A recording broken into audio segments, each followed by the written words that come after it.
ओम ता यज्ञेषु प्रशंसते इंद्राग्नि सुम्भता नरः ता गायत्रेषु गायत।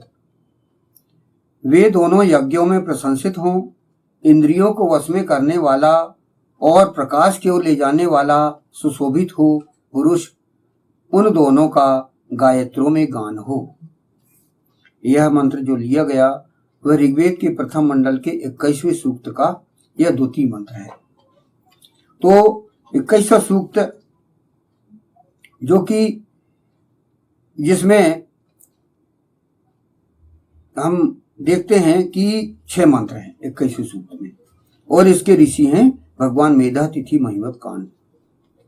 और इस द्वितीय मंत्र का छंद है पीपलिका मध्य निचरत गायत्री और स्वर है षड्ज। तो जैसा कि पिछले मंत्र में प्रथम मंत्र में बताया गया था कि इनके जो प्रमुख देवता हैं, देवी विषय हैं इंद्र और अग्नि, तो इस मंत्र के भी प्रमुख विषय जो देवी विषय है वो है इंद्र और अग्नि। तो यहां पर इंद्र और अग्नि ऐसा व्यक्ति जो अपनी इंद्रियों को वश में करता है और इंद्रियों को वश में करने के पश्चात जो व्यक्ति स्वयं प्रकाशित हुआ है, हो चुका है, जो ज्ञानवान है, अध्ययन के माध्यम से अपने आप को प्रकाशित कर चुका है, वेदाध्ययन करके इतने मतलब कलेक्शन हो चुका है उसके मन मस्तिष्क में, ताकि वो दूसरों को अपना ज्ञान, अपनी जो नॉलेज, अपने अनुभव है वो प्रसारित कर सके। तो स्वयं प्रकाशित हो चुका है तो वही दूसरे को प्रकाशित कर पाएगा। तो ऐसे व्यक्ति को अग्नि कहा जाता है। तो वो अग्नि की महत्ता जो है पिछले मंत्र में बता दी गई है, और इसमें यह कहा भी गया था, ये भी यहाँ पर कहा गया है कि इंद्रियों को वश में करने वाले इंद्र और स्वयं प्रकाशित जन संपन्न और अन्य लोगों को प्रकाश अर्थात जन की ओर ले जाने वाले अग्नि के स्तूमों को ईशान परम परमात्मा के द्वारा कामना किए जाने का कारण यह है कि ये दोनों ही जनहित के लिए अपने आप को समर्पित करने वाले हैं। यदि इनका जीवन समस्याग्रस्त होगा तो अन्य लोगों पर इसका बहुत नकारात्मक प्रभाव पड़ेगा। ईश्वर सृष्टि में सत्कर्मों की वृद्धि चाहता है, अतः इंद्र और अग्नि पर ईशान की विशेष कृपा दृष्टि रहना स्वाभाविक है। तो ये जो इंद्र और अग्नि के जो सफलता है, इनका समर्पण वाला कार्य है, जनहित वाले कार्य हैं, ये होते रहना चाहिए और उनका जीवन जो है वो अच्छा होना चाहिए, समस्याग्रस्त ना हो, सकारात्मक सोच उनके अंदर रहे और सफल रहें। और इनकी सफलता के लिए, इनकी सत्कर्मों की वृद्धि के लिए स्तोम भी करने की आवश्यकता है। जैसे कि उसमें कहा गया है कि कामना करें, दोनों की कामना लोग करें, माने ऐसे जो जन सामान्य है, जन सामान्य उनके जो इंद्रत्व है, उनका अग्नित्व है, उनकी महत्ता को समझे और जन सामान्य ये चाहे कि वो जो है वृद्धि को प्राप्त हो, हमेशा अच्छा उनका वर्धत्व होते रहे, वृद्धि को प्राप्त होते रहे। अब यहाँ पर द्वितीय मंत्र यहाँ पर जो कि लिया गया है, जिसका जो है व्याख्या यहाँ पर की गई है। मंत्र है जिसका हिंदी अनुवाद है, वे दोनों यज्ञों में प्रशंसित हों। वे दोनों मतलब इंद्र और अग्नि, इंद्रियों को वश में करने वाला और प्रकाश की ओर ले जाने वाला सुशोभित हो पुरुष, उन दोनों का गायत्रों में गान हो। ये इस द्वितीय मंत्र में कहा गया है। मंत्र क्या है? ता अर्थात वे, यज्ञेषु अर्थात यज्ञों में, प्रशंसत अर्थात प्रशंसित हों, इंद्राग्नि अर्थात इंद्र और अग्नि, शुंभत अर्थात सुशोभित हों, नरः अर्थात पुरुष, ता अर्थात वे दोनों, गायत्रेषु अर्थात गायत्रों में, गायत अर्थात गान किए जाएं। तो द्वितीय मंत्र पूरा हुआ, ता गायत्रेषु प्रशंसतेन्द्राग्नि शुंभता नरः ता गायत्रेषु गायत। तो इस मंत्र के विषय में यहाँ पर भाष्य किया गया है, इसके भावार्थ बताया गया है, इसका डिटेल बताया गया है। इसमें कहा गया है कि पिछले मंत्र में ईश्वर द्वारा इंद्र और अग्नि के स्तोमों की कामना की बात की गई थी। यहां इस मंत्र में ईश्वर जन सामान्य को यह आदेश दे रहा है कि इंद्र और अग्नि के यज्ञ कर्मों की प्रशंसा समाज में होना आवश्यक है। जो उन्होंने यज्ञ करे, जो सत्कर्म करे, जो भी कार्य करे, उनकी प्रशंसा होनी चाहिए, उनके कर्मों की प्रशंसा होनी चाहिए। इंद्रियों को भस्म करने वाले इंद्र की और अग्नि की, जो कि प्रकाशित है और प्रकाश की ओर ले जाने के लिए उद्यत है, उन्हें सुशोभित करने एवं उनके सत्कर्मों की चर्चा सर्वत्र किए जाने की आवश्यकता है। उनको सुशोभित करना है, आप उनका सम्मान करिए, उनको अवार्ड दीजिए। कौन? जो बुद्धिजीवी हैं, जिन्होंने एक संकल्प ले लिया है कि वो सत्कर्म करेंगे और वो लोगों को प्रकाशित करेंगे, लोगों को ज्ञान देंगे, लोगों को प्रकाश की ओर ले जाएंगे, लोगों को वेद का ज्ञान देंगे, शास्त्रों का ज्ञान देंगे, जीवन व्यवस्था का ज्ञान देंगे। ऐसे जिन्होंने संकल्प ले लिया है तो उन्हें सुशोभित करने की बात की गई कि जन सामान्य उनका मान सम्मान करे, उनका ध्यान रखे और उनके सत्कर्मों की चर्चा सर्वत्र किए जाएं। उनके जो सत्कर्म है उनकी चर्चा हर जगह है ना, कि भाई उनके जो सत्कर्म है उनकी चर्चा होनी चाहिए, बातचीत में होनी चाहिए, एक दूसरे को बताएं। तो ये यहाँ पर ईशान ने यहाँ पर इनको ये काम किया कि इनको जन सामान्य। फिर आगे है, ऐसे ही मंत्रों के अनुसार प्राचीन समय में सत्कर्म करने वाले लोगों की प्रशंसा में कवियों द्वारा काव्य और महाकाव्य की रचना की जाती थी।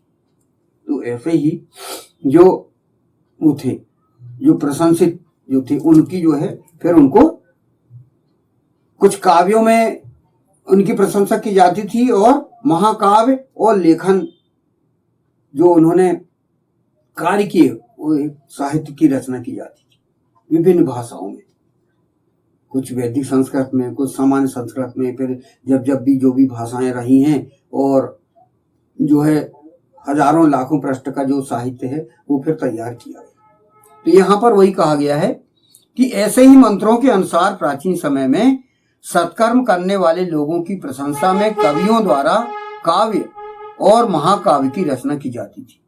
जैसे वेद व्यास ने कितनी रचना की शास्त्रों की, आप देखो।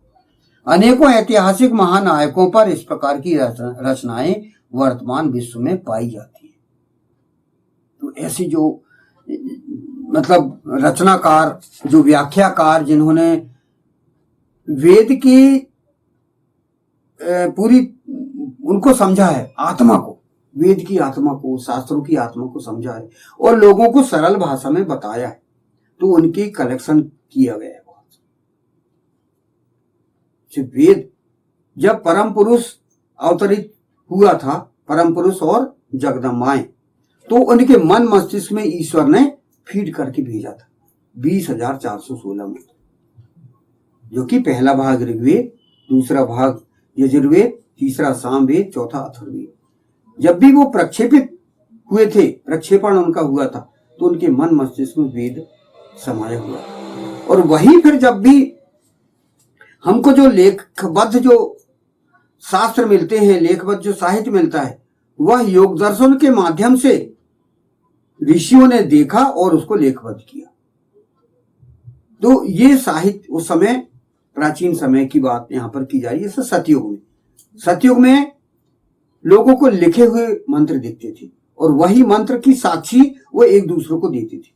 जब भी वो ध्यान मग्न बैठते थे या स्तवन में, ब्रह्म यजन में, ब्रह्म यज्ञों में जो बैठते थे, तो उनको मंत्र दिखते थे और वे जो भी ऋषि वहां उपस्थित रहते थे तो उनको भी एक साथ देखते थे, तो एक साथ वो साक्ष्य देते थे कि हाँ, मुझे भी ये मंत्र देखा, मुझे भी ये मंत्र। इसीलिए ये जो अभी मैंने जो पढ़ा कि भाई इस मंत्र के ऋषि ये मैंने पढ़ा कि इस मंत्र के ऋषि मेधा तिथि महिमत कांड में। अब ये क्या है भाई बारीकी सी, कि ये जो मंत्र है मेधा तिथि महिमत कांड में भी देखा है। मेन तो मुख्य तो ऋग्वेद जो चल रहा है अपना, ऋग्वेद मुख्य रूप से भगवान अग्नि को योगदृष्ट होके सुना,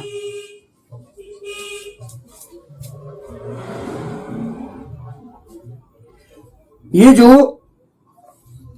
ऋग्वेद जो कि हम अभी व्याख्या चल रही है, तो वो सर्वप्रथम अग्नि पर, भगवान अग्नि पर पूरा प्रकाशित हुआ है। पूरा खंड, ऋग्वेद का जो खंड है पूरा संपूर्ण भगवान अग्नि पर प्रकाशित हुआ।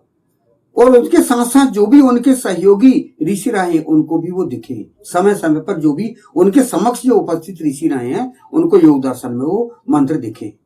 तो ये जो दो तीन मंत्र जैसे कि कहा मैंने कि भाई ये जो है, तो वो भगवान मेधातिथि महिमत कांड उनको देखा, तो वो साक्ष्य उनके मुख्य, तो साक्ष्य पूरा जो देखा भगवान अग्नि पर दिखा है ऋग्वेद, उनके साक्ष्य ये अलग अलग मंत्रों पे ये साक्ष्य रहे। इसीलिए तो यहां पर जैसे कि ये कहा गया है कि अनेकों ऐतिहासिक महानायकों पर इस प्रकार की रचनाएं वर्तमान विश्व में पाई जाती है। तो यहां जो संकलन है, संकलन कई प्रकार का किया गया है। जैसे कि जो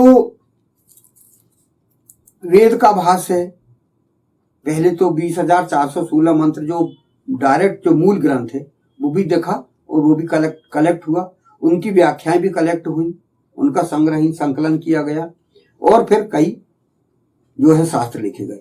तो यहाँ पर शास्त्रों की थोड़ी जानकारी यहाँ पर संक्षिप्त में प्रस्तुत है। तो जो लिखे गए साहित्य, संहिता ग्रंथ कि वह शाखा ग्रंथ कहा जाता है।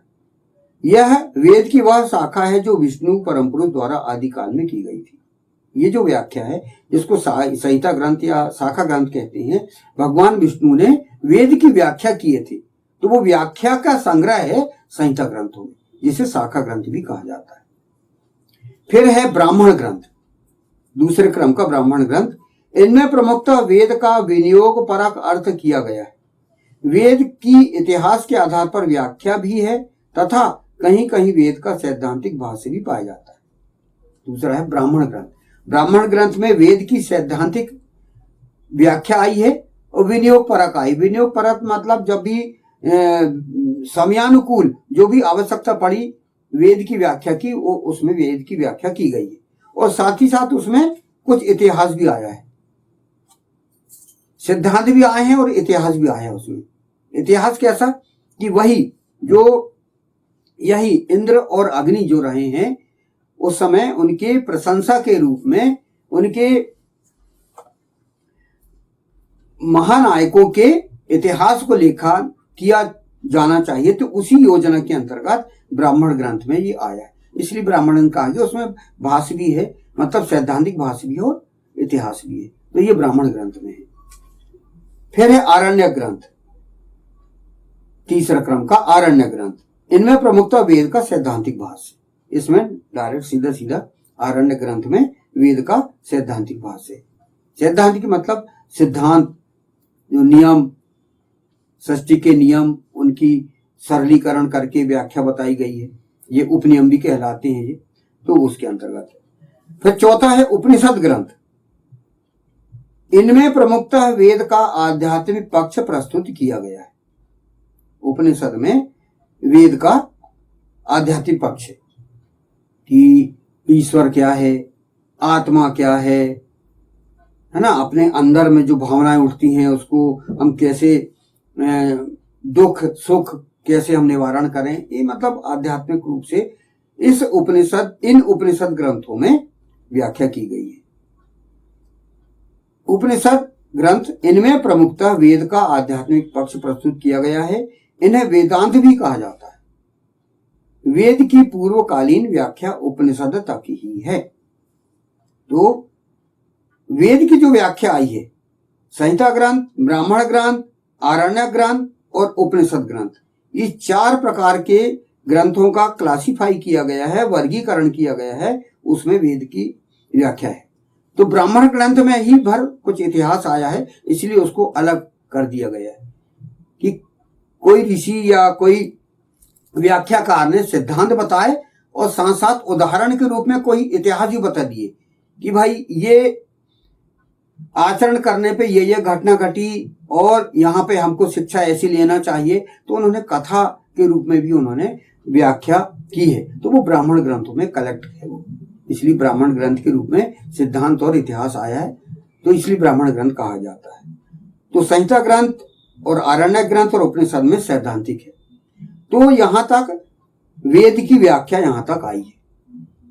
अब क्या है कि ये जो उपनियम है, इनको उपनियम कहा जाता है। मूल वेद के बाद जो भी व्याख्या आई है वो उपनियम कहलाते हैं, तो वो उपनियमों भी कहलाएंगे। और इन उपनियमों के अंतर्गत पांचवा जो क्रम होता है सूत्र का है, सूत्र, जिसमें कल्प सूत्र, ग्रह सूत्र, स्रोत सूत्र, सरदर्शन। अब सरदर्शन में कौन कौन से दर्शन? 6 दर्शन जो कहलाते हैं, उसमें योग दर्शन, वैशेषिक दर्शन, न्याय दर्शन, सांख्य दर्शन, मीमांसा दर्शन, वेदांत दर्शन, ये दर्शन की यहां पर लिस्ट आई। अब इसके बाद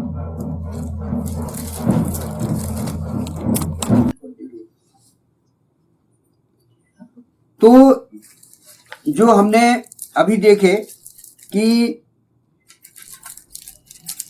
वेदांत दर्शन, फिर योग दर्शन, वैशेषिक दर्शन, न्याय दर्शन, सांख्य दर्शन, मीमांसा दर्शन, ये हो गए दर्शन। अब इसके बाद जो इतिहास जो कि मुख्य रूप से शुरू होता है, जो कि हमारे महानायक रहे हैं, इन महानायकों का जब तक हम इतिहास नहीं पढ़ेंगे तब तक हम ये नहीं समझ पाएंगे कि उन सिद्धांतों पर कैसे आचरण किया गया और कैसे उन्होंने सफलता प्राप्त की। तो वो भी महाकाव्य के रूप में यहाँ पर लिखा गया है। तो जैसे हमारे प्रथम जो पुरुष हैं भगवान विष्णु के इतिहास के रूप में विष्णु पुराण लिखा गया। उनकी वहां पर पूरी बताया गया पूरा जीवन चरित्र। फिर जब भगवान शिव हुए, भगवान रुद्र हुए, तो रुद्र पुराण, शिव पुराण वो काव्य के रूप में तैयार हुआ। फिर जब भगवान राम त्रेता युग में हुए तो उसमें वाल्मीकि रामायण, फिर तुलसीकृत रामचरितमानस, ये सब और भी अन्य ग्रंथ भगवान राम के काव्य के रूप में लिखे गए। फिर जब भगवान कृष्ण द्वापर युग में आए तो उस समय भी फिर उनके इतिहास के रूप में गर्ग संहिता, फिर पूरा जो है महाभारत भी लिखा गया पूरा। तो ये जो है वेद व्यास ने लिखे, ये काव्य के रूप में। पुराणों में पूरे पुराण आप देख लो, जितने भी पुराण हैं ये सब वहां काव्य के रूप में महानायकों का लिखा गया। स्मृति ग्रंथ लिखे गए, मनुस्मृति जिसमें कि प्रसिद्ध है, कितनी स्मृतियां लिखी गई जिनको अपन खोज सकते हैं, है ना। रामायण, महाभारत ये तो फेमस है, प्रसिद्ध है। श्रीमद् भगवत गीता भी पूरा, उसमें कुछ इतिहास और फिर व्याख्या की गई। तो ये जो है हम ये देखते हैं कि रीत और नियमों के जो व्याख्या के बाद, वेद की व्याख्या के पश्चात जो आचरण करके दिखाया गया वह बहुत लंबा इतिहास है। 18 पुराण, 18 और पुराण, ये सब बहुत सी अपन शास्त्रों का अपन लिस्ट अपन देख सकते हैं। तो जो महानायकों का हम जो रचनाएं हैं उनको हम पढ़ें बार बार। और जैसे कि ये कहा गया कि उन दोनों का गायत्रों में गान हो, यहां पर इस वेद मंत्र में क्या व्याख्या की गई है कि वे दोनों यज्ञों में प्रशंसित हों। वे दोनों कौन? इंद्र और अग्नि। इंद्रियों को वश में करने वाला और प्रकाश को ले जाने वाला सुशोभित हो पुरुष। पुरुष की जो है उनका हम मान सम्मान करें, सुशोभित हों, उनको हम ऊंचा स्थान दें। उन दोनों का गायत्रों में गान हो, ये वेद मंत्र में कहा गया है। गायत्रेषु गायत। तो ये कितने हजारों लाखों पृष्ठों में ये काव्य इतिहास, काव्य ग्रंथ ये तैयार किया गया। क्यों? क्योंकि लोग उनके इतिहास से शिक्षा ग्रहण करें और सत्कर्मों का महत्व समझ सकें और दुष्कर्मों का भी महत्व समझ सकें कि यदि सत्कर्म करके हम अच्छा फल प्राप्त कर सकते हैं तो दुष्कर्म भी जिन्होंने किया वो भी इतिहास लिखा गया कि दुष्कर्म करने के क्या दुष्परिणाम होते। तो इसीलिए ईशान परम परमात्मा ने, ईश्वर ने ये सृष्टि बनाई कि भाई अच्छे से सुख पूर्वक आप जियो और जीते हुए आप अच्छे से सुख पूरा जीवन जीते हुए सफलता प्राप्त करो। यही जीवन का कहरा है। और उसकी जो शक्ति है ईश्वर की, उस शक्ति को आप ग्रहण करो और अच्छे से जियो आप। बस यही है, खुद श्रेष्ठ बनो और दूसरों को श्रेष्ठ बनाओ। हम अच्छे से अपना जीवन बिताएं, अच्छे हों, अच्छा बने, अच्छे आदमी बने और दूसरों को बनाएं। तो यही जो है मंत्रों पे यहाँ पर ये कहा गया है। इस प्रकार ये 2-3 मंत्र की यहाँ पर इतनी व्याख्या की गई। अंत में पुनः ये पढ़ता हूं मैं इसका हिंदी अनुवाद। वे दोनों यज्ञों में प्रशंसित हों, इंद्रियों को वश में करने वाला और प्रकाश की ओर ले जाने वाला सुशोभित हो पुरुष, उन दोनों का गायत्रों में गान हो। ओम ता यज्ञेषु प्रशंस्तेन्द्राग्नि शुंभता नरः ता गायत्रेषु गायत्। ओम।